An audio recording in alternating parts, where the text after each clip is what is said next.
Біз Чеджу аралындамыз. Чеджу аралы оңтүстік Кореядағы ерекше мекендердің бірі. Бұл жерге табаның тиген сәттен-ақ зәулім ғимараттар мен мегаполистің у-шуы артта қалып, мүлде бөлек әлемге енгендей әсер аласың. Жанартау атқылағаннан пайда болған аралдың бұрыш-бұрышындағы қара базальт тастар, көгілдір мұхит, аққан сарқырамалар мен жасыл төбелер бір-бірімен ерекше үйлесін тапқан. Чеджу асығып жүретін емес, әр сәттен ләззат алатын мекен. Мұндағы табиғаттың әр көрінісі сені баяу адымдап, айналаңа басқа көзбен қарауға шақырады. Мен саяхаттың осындай түрін ерекше жақсы көремін. Бұл шығарылым да өзгеше болады. Мұнда ешқандай қарбалас жоқ, баяу, асықпай, әр кадрынан ләззат алып көретін саяхат күтіп тұр. Ендеше, Чеджу аралын бірге аралайық. Шығарылымды бастамай тұрып, осы Чеджу аралына қалай жеткенімді сіздерге айтып берейін. Алдыңғы шығарылымдарда біз Сеул мен Пусан қалаларын бірге араладық. Көрікті жерлерін көріп, тарихымен таныстық. Жергілікті көше тағамының дәмін таттық. Әлі көрмегендеріңіз болса, міндетті түрде көріп шығыңыздар. Ал біз сапарымызды жалғастырып Пусанда жүргенде, Чеджу аралына баратын әуе билетін іздеп, әдеттегідей Aviasales.kz қосымшасынан арзан әуе билеттерін сатып алдым. Сөйтіп, Чеджу аралына ұшып келдім. Жолдастар, мен Чеджу аралына жеттім. Ендігі қазір ең басты нәрсе істейтін ол автокөлікті жалға алу. Өйткені мысалға біз аралайтын болсақ, осы аралды бір жерден екінші жерге ұзақ шақырымдар, одан бөлек ұзақ жүреміз. Және такси алу қымбаттау және ыңғайсыз. Сондықтан қазір барып көлігімізді алып, қонатын жерімізге аттанайық. Чеджу аралын еркін аралағыңыз келсе, көлікті жалға алғаныңыз дұрыс. Әйтпесе, аралдағы көптеген әдемі жерлерге жету қиын болады. Әуежайдан шыққан бойда көлік жалға беру орталығына апаратын арнайы автобус жүреді. Туристердің жағдайын жасап, өте ыңғайлы амалын тапқан екен. Мен көлікті Lotte Rent-A-Car компаниясынан алдым. Толық сақтандыруын қосқанда бағасы 340.650 вон болды. Бір ескертетін маңызды нәрсе, көлік алу үшін міндетті түрде халықаралық жүргізуші куәлігі қажет. Қазақстандағы біздің кәдімгі жүргізуші куәлігі көлік жалға алуға жарамайды. Енді қонатын жерімізге қарай жолға шығайық. Аралдың орталық бөлігіндегі үйді әдейі таңдап алдым. Себебі жоспарланған көрікті жерлердің бәріне осы жерден барған әлде қайда ыңғайлы. Чеджу аралында қонатын жерімізге келдім. Енді іші деген өте әдемі. Қазір көрсетейін сіздерге. Кинодағыдай.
Бұл мандарин. Неге мандаринді кадрда көрсеттің десеңіз? Чеджу аралының символы осы мандарин. Қазір мамыр айы болғандықтан кейін мандарин өспейді. Бірақ та күз бен қыс айында осы Чеджу аралы осы мандариннің түсіне айналады. Ол мандарин бүкіл жерде, бүкіл үйдің албарында мандарин өседі. Чеджуге келгенде аттап басқан сайын мандарин бейнеленген кәдесыйлар, тәттілер, сусындар мен косметиканы кездестіруге болады. Бұған ең басты себеп Чеджудің ерекше климаты. Қысы жайлы, жазы жылы болғандықтан Кореяда өсетін мандариннің шамамен 95-98% дәл осы жерден шығады. Сондықтан жергілікті халық үшін мандарин жай ғана жеміс емес, арал экономикасының маңызды бөлігі. Одан бөлек Чеджу аралында мандариндерді бүкіл нәрсеге қосады. Сыраға, кофеге, смузи, балмұздақ, әйтеуір бәріне қосады. Өйткені бұл аралдың символы. Дәмі қандай екен? Көрейік. Аршылғанға енді өте оңай аршылады. Иісі деген аңқып тұр.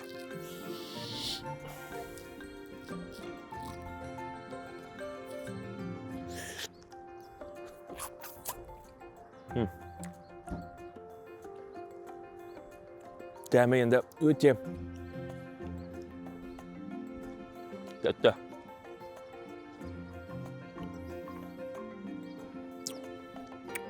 Керемет. Қайырлы таң, жолдастар. Таңғы сағат 3:50. Бүгін ерте тұрдым. Неге десеңіздер, бүгін мен Чеджу аралының таңын қарсы алмақпын. Ал қазір болсам таңғы асымды жеп, жолға дайындалайын. Бүгінгі менің таңғы асым йогурт және чай мен кофе.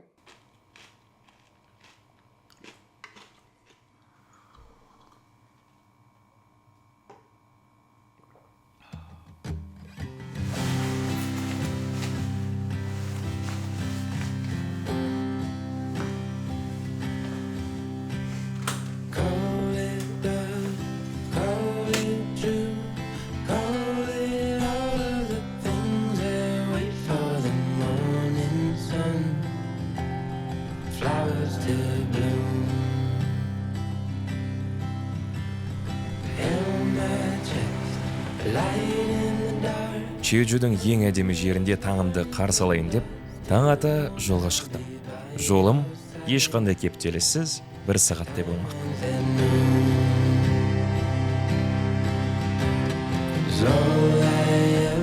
Кешкісін ауа райын қараған кезде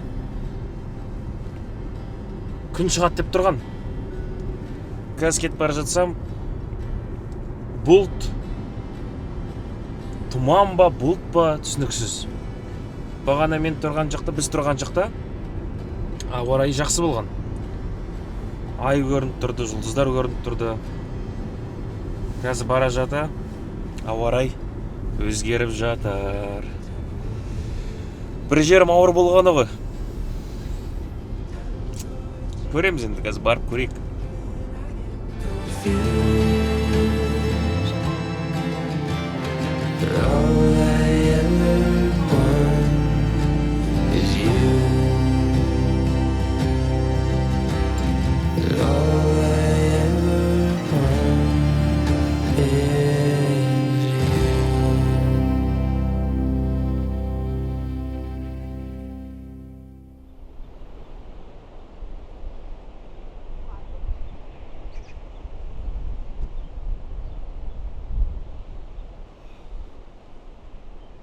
Бұл жерден күннің шығуы өте әдемі. Бірақ бүгінгі күн бұлтты. Енді қазір біраз уақыттан кейін бұлт тарқайды деген ойдамын. Күн шығып, әдемі көрініс болады деген ойдамын. Ал енді ерте оянғанымыздың сыйы қандай болғанын бірге көрейік.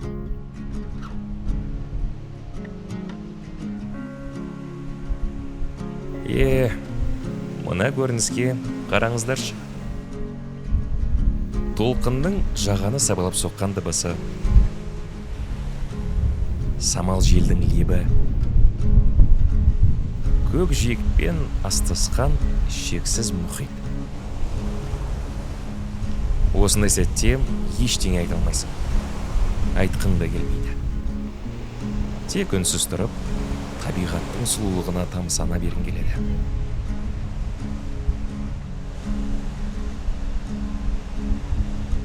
Осындай көріністер үшін Чеджу аралына келу керек. Өте әдемі.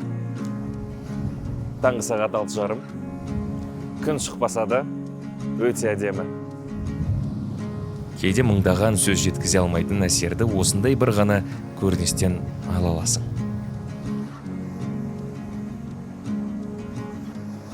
Табиғаттың сұлулығына біраз қанығып алдық. Енді осы жанартаудың шыңына көтеріліп, Чеджудің ең әсерлі көрінісін бірге тамашалайық. Шыны керек, таңертеңгі ұйқым қанбады. Таудың үстіне шыққанға дейін келіп Starbucks'тан кофе алып ұйқымды ашайын. Соңсаң Нинчельбонға ерте келгеннің үлкен бір артықшылығы бар. Мұнда адам өте аз болады. Сондықтан ешқайда асықпай, кофемді ішіп отырып, осы жердің тыныштығы мен табиғатына тамсануға мүмкіндік бар.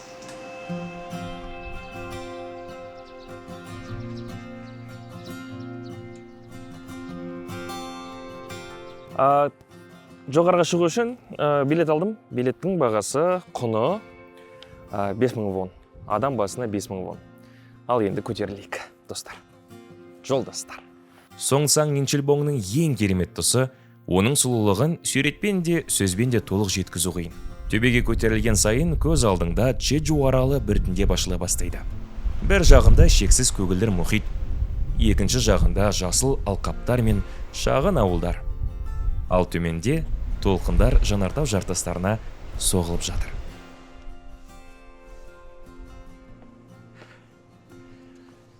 Осы Кореяда жеген тамақтың бәрін қазір жоқ қылдырамыз.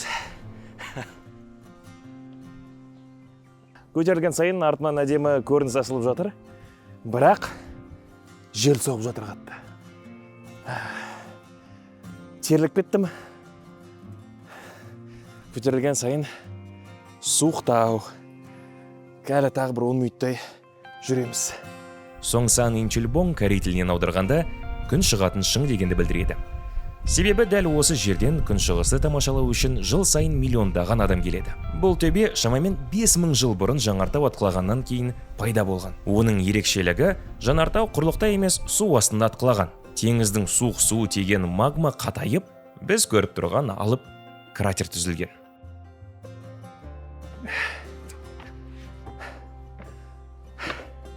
Осының үстіне 20 минутта көтерілдім. 20 минут. Бірақ та бұл жерден көрініс енді айта алмадым. Өте әдемі. Шығуға тұрарлық. Кеңес беремін. Келсеңіздер, міндетті түрде осы жаққа шығыңыздар, достар. Жолдастар. Шыңның биіктігі небәрі 182 метр. Бірақ басты кереметі төбесінің диаметрі шамамен 600 метр болатын алып кратер. Шыңның дәл ортасындағы кратер алыстан қарағанда табиғаттың өзі қолдан жасаған алып тәжге ұқсайды. Ал оны қоршаған жартастар ғасырлар бойы жел мен толқынның әсерінен ерекше пішінге ие болған. Мұнда тұрып, мыңдаған жыл бұрын дәл осы жерде жанартау атқылағанына сенудің өзі қиын. 2007 жылы Соңсан Нинчельбоң Чеджудің басқа жанартау нысандарымен бірге ЮНЕСКО-ның бүкіл әлемдік табиғи мұралар тізіміне енгізілді. Ғалымдардың пікірінше, бұл су астында жанартау атқылағаннан пайда болған әлемдегі саны кетпеген жанартау конустарының бірі. Шыңға шығу шамамен 20-30 минут уақыт алады. Ал жоғарыға шыққанда Чеджу аралының жағалауы, мұхиты мен жанартау ландшафы алақандағыдай көрінеді.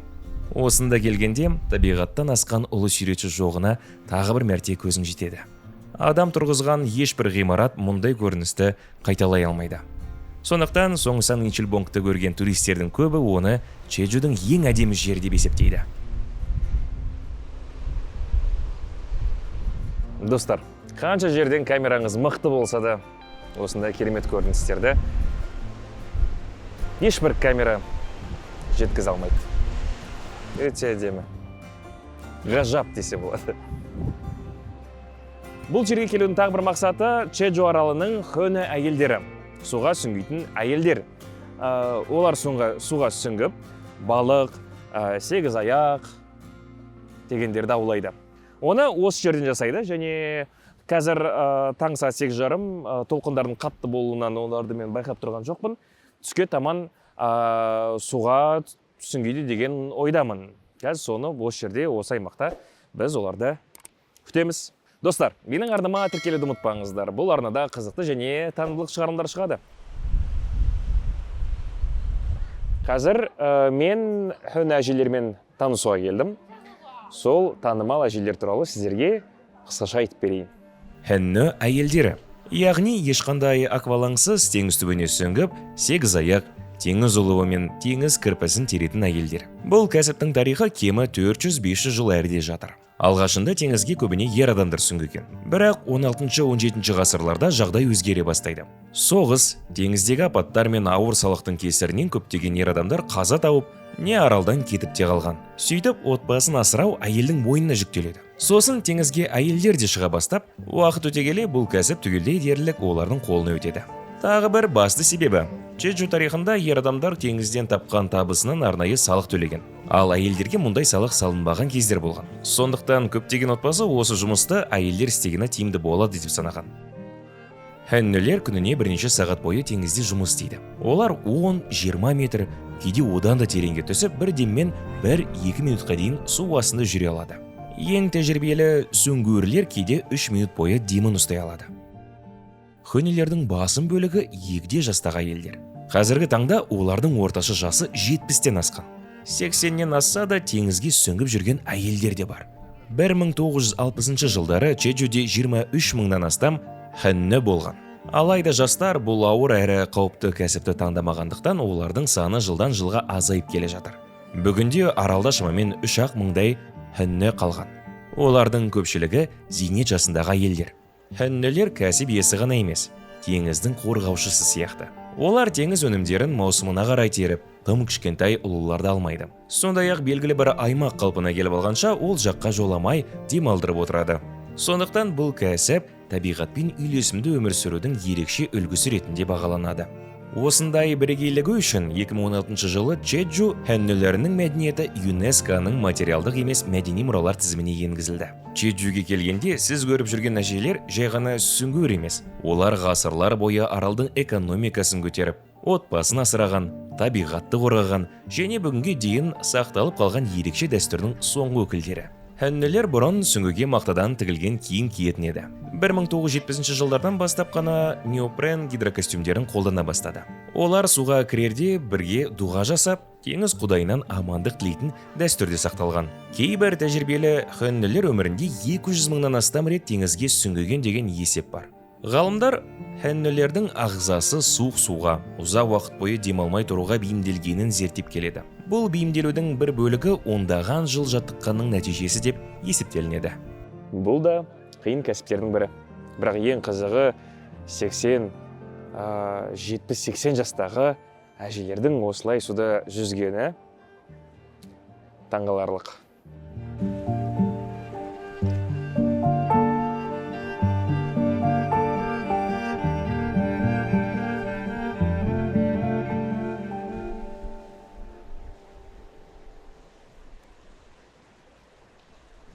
Чеджу аралда тағы бір қызық нәрсені байқадым. Бұл стакандарды, мысалға сен кофе іштің ғой, стакандар береді.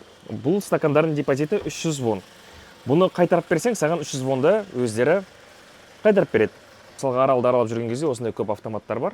Сол автоматтарға келіп, осындай стакандарды сканерлеп өткізесің, саған карточкаңа 300 вон қайтады. Не үшін оны жасаған екен деген сұрақ туындады.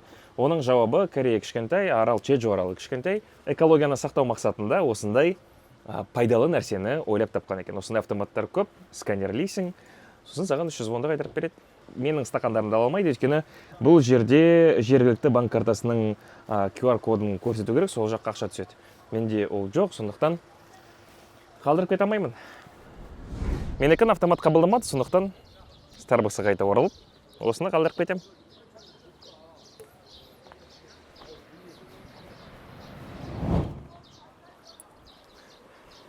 Маған 600 вонды қайтарып берді. Әр стакан 300 вон.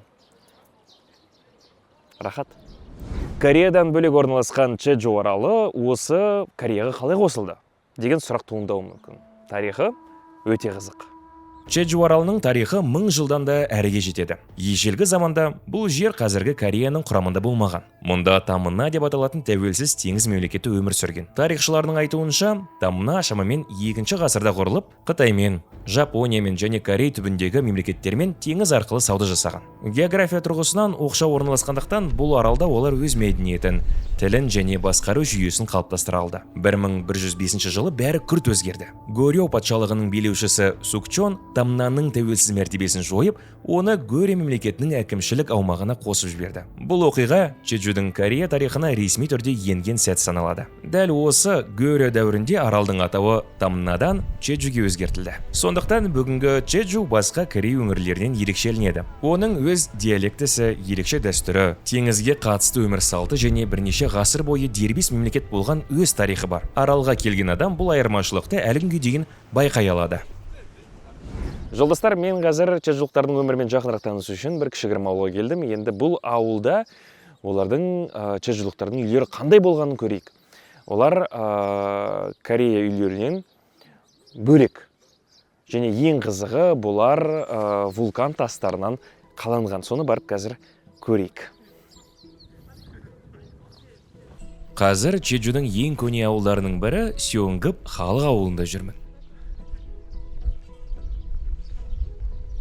Мына жерге кіргеннен-ақ қазіргі Кореядан мүлде басқа әлемге кіргендей боласың. Тар көшелер, қара жанартау жыныстарынан қаланған дуалдар, сабанмен жабылған аласа үйлер, бәрі бірнеше ғасыр бұрынғы Чеджу ауылын елестетеді. Бұл ауылдың тарихы 1423 жылдан басталады. Чеджуда бұрын үйлердің қабырғасын аралдағы қара жанартау тастарынан қалаған. Аралда жел өте қатты соғатындықтан үйлерді биік әрі ашық етіп салмай, аласа етіп тас қабырғаларымен қоршап отырған. Тас қабырғалар желдің екпінін бәсеңдетіп, үйді қатты желден қорғаған. Ал шатырлары көбіне сабаннан жасалған. Сабан арнайы арқанмен мықтап байланып, шатырдың үстіне бекітілетін. Қатты жел соққанда сабан ұшып кетпес үшін оны байлаудың ерекше тәсілін де тапқан екен. Баяғы чеджулықтар осындай үйлерде тұрған екен. Бірақ та бұл ауылдың ішінде ескі үйлерді жаңартып, сол үйлердің ішінде адамдар тұрып жүр екен. Қызық. Чеджудің дәстүрлі үйі көбіне жалғыз ғимараттан тұрмаған. Бір аула бірнеше бөліктен тұруы да мүмкін еді. Негізгі тұрғын үй, ас үй, қойма және мал ұстайтын жер. Яғни үйдің құрылысы сол кездегі жергілікті халықтың тұрмыс тіршілігіне байланысты болған. Бірақ маған қызық болған ерекшелігі мұның жай ғана музей еместігі. Мұнда әлі күнге дейін адамдар тұрады. Яғни біз көріп тұрған мына үйлер мен көшелер декорация емес. Бұл жерде тұрғындар күнделікті тіршілігін жалғастырып келе жатыр. Сондықтан ауылда аралап жүргенде музейдегі экспонаттарды емес, тірі тарихты көргендей боласың. Ауылдың айналасындағы тас дуалдар да ерекше атмосфера береді. Қара тас қабырғаларының арасымен жүріп келе жатып, бір сәтке уақыт машинасымен бірнеше жүз жыл артқа кеткендей сезім пайда болады. Бәлкім, Сеонгыптың ең үлкен құндылығы да осында шығар.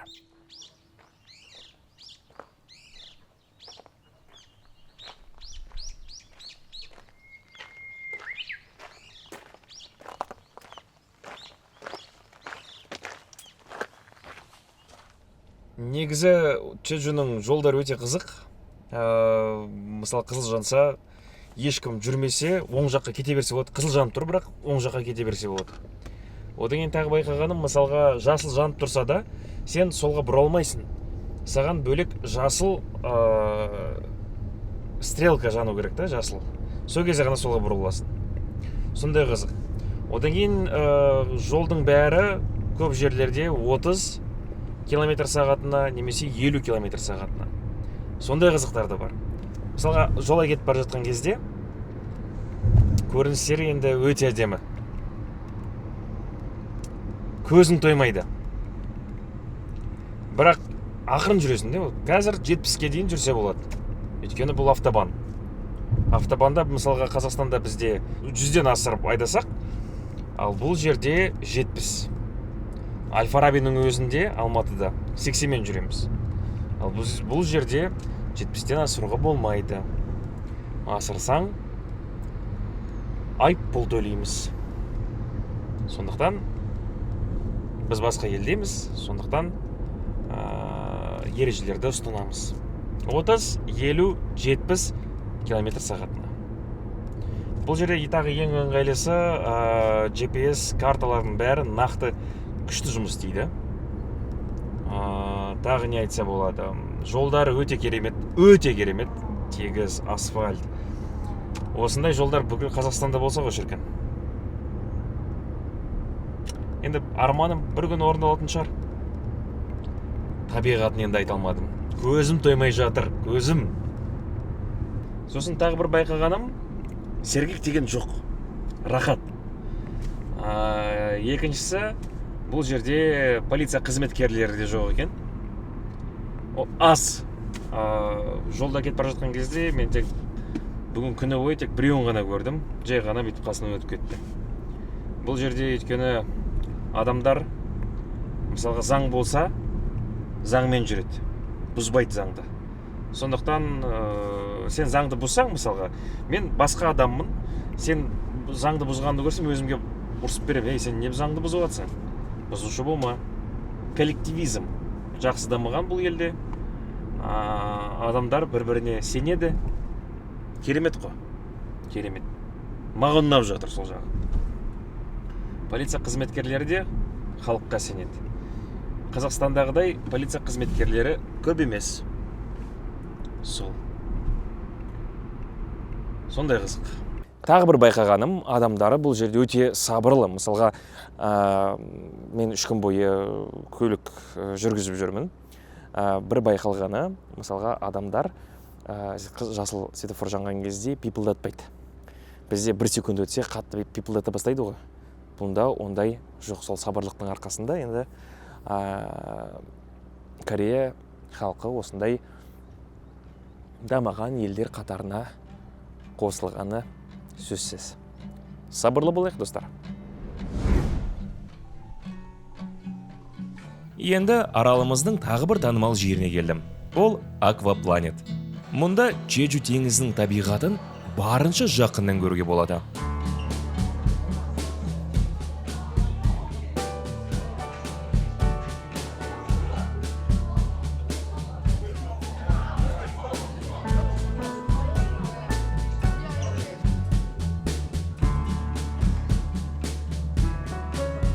Жасым 29-ға келсе де, ішімдегі 13 жасар бала қуанып жүр. Өте әдемі. Үстінде пингвиндер жүзіп жүр. Өте күшті ойлап тапқан. Ішімдегі қуаныш, кішкентай бала кездегідей. Керемет. Алып аквариумның ішінде түрлі түсті балықтар, алып скаттар, акулалар және басқа да теңіз тіршілігі жүзіп жүр. Кейбір балықтардың көлемі адамнан да үлкен. Аквапланетке кіргенде өзіңді кәдімгі аквариумда емес, мұхиттың ішінде жүргендей сезінесің.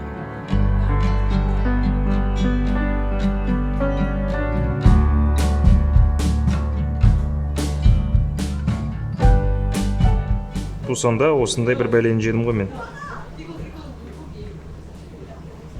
Дәмі резинке сияқты. Ал мұна алып аквариумға қараңыздаршы. Су астындағы тіршілік бір-бірімен үйлесіп, әрқайсысы өз әлемінде өмір сүріп жатқандай. Бір жерде ұсақ балықтар топ болып жүзіп жүрсе, екінші жағында алып скат судың ішінде қанатын жайып ұшып жүргенде қозғалады. Әсіресе аквариумның әйнегінің алдына келіп, біраз үнсіз тұрсаң, су астындағы тыныштықтың өзі ерекше әсер береді. Мені таң қалдыру қиын ба десем, оңай екен. Мына скатты қараңызшы. Қандай үлкен. Айтырмын, ішімдегі бала қуанып жатыр.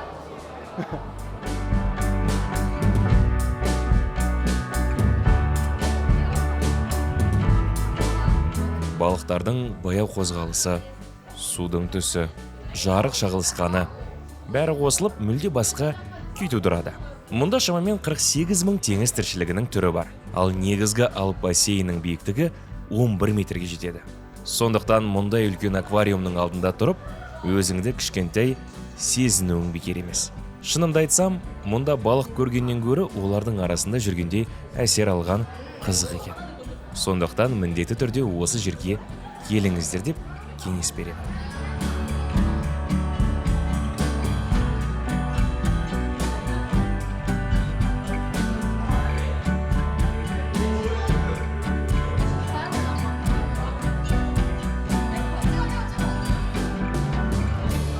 Менің бір үлкен арманым бар. Осы арнада 100 000 оқырман, 100 000 көрермен жинау. Қолдап жіберіңіздерші. осы менің арныма тіркеліп қолдап кетіңіздер. Одан бөлек менің Instagram және TikTok парақшаларым бар. Соған да тіркеліңіздер. Ал менен қазақша көп танымдылық және қызықты шығарылымдар. Чеджу аралын аралап жүріп, шай плантацияларын кездестіруге болады. Бұл Кореядағы ең танымал шай плантацияларының бірі. Көк шай бұталары көкжиекке дейін созылып жатыр. Бір қарағанда бәрі бірдей көрінсе де, осы алқапта мыңдаған шай бұтасы өсіп тұр. Чеджудің климаты шай өсіруге өте қолайлы. Мұнда күнде жеткілікті, жауын-шашын да мол. Ал Жанартау топырағы бұл жердің табиғатын ерекше етіп тұр. Мен Осулок шай музейін көруге келдім. 2001 жылы ашылған бұл музей Кореядағы шайға арналған алғашқы музей. Бірақ бұл жерге келіп тек музейдің ішін аралап кету аздық етеді. Ең қызығы сыртқа шығып, мына плантациялардың арасында жүру.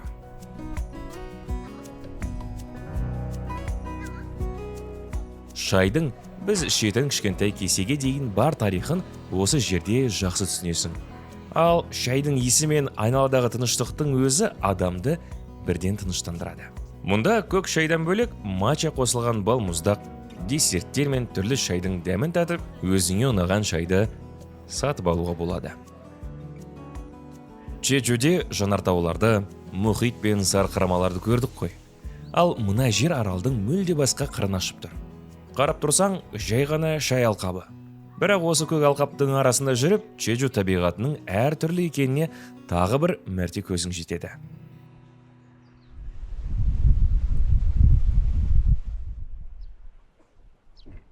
Достар, артында Ва-банк сериалын түсірген жер.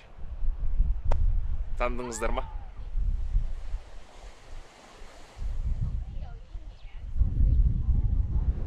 Чеджу аралы тауларынан бөлек, жартастарынан бөлек осындай әдемі жағажайлармен де танымал. Енді өзімді бір Мальдив аралындағыдай сезініп тұрмын. Өйткені су өте тұп-тұнық, көгілдір, тап-таза. Суға түскілеріңіз келсе, Чеджу аралына келуге болады. Бұл жерде тау да бар, жағажай да бар, табиғат та бар, бәрі бар. Әдемі? Чеджу жағажайлары да аралдың өзі сияқты ерекше. Бір жағында аппақ құм мен көгілдір теңіз. Екінші жағында мыңдаған жыл бұрын жанартау атқылағанда түзілген қара базальт тастар. Кейбір жағажайда судың мөлдір болғаны сондай, түбіндегі жатқан тасты анық көресің. Ал жағалауға соққан толқын қара жартастарға ақ көбік болып шашырайды. Маған Чеджу жағажайларындағы осы қара мен көктің үйлесімі қатты ұнады.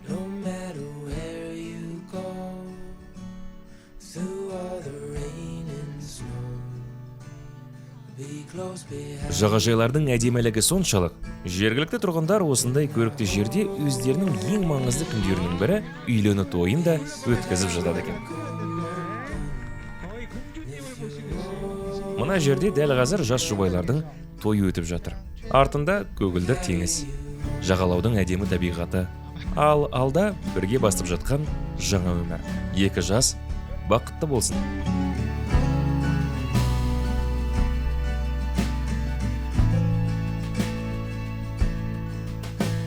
Камера Чеджудің бар сұлулығын сіздерге толық жеткізе алмайды. Мұнда жүрген сайын жаңа бір көрініс ашыла түседі. Бір жерде көгілдір мұхит, бір жерде қара жанартау жартастары, енді бір жерде жасыл таулар мен мандарин бақтары. Сондықтан жол түсіп жатса, міндетті түрде Чеджуге келіңіздер. Өз көздеріңізбен көріп, осы аралдың ерекше атмосферасын сезініңіздер. Ал менің Чеджуде бар көргенім осы. Менімен бірге саяхаттап, аралдың табиғатын, тарихын, мәдениетін тамашалаған сүйікті көрерменім, сіздерге рахмет. Келесі шығарылымда қайта кездескенше аман сау болыңыздар.